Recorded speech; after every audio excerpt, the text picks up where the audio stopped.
Hello and welcome back to another video, and today we're going to be looking into how you can add leading zeros in Excel.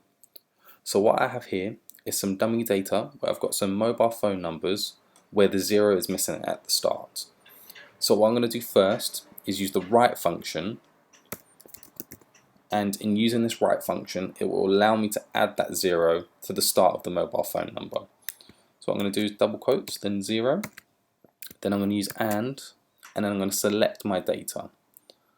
And then I'm going to specify 11, so essentially it follows the format of a mobile phone number in terms of length.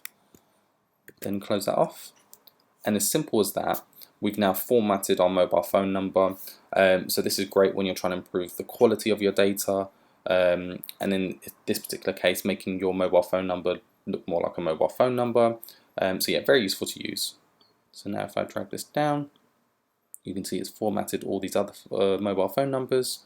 So yeah, very useful to use when you want to improve the quality of your data, or format your data in a particular way. And yeah, something I'd highly recommend using. Thank you for watching. If you like this video, please like and subscribe, and I'll catch you in the next one.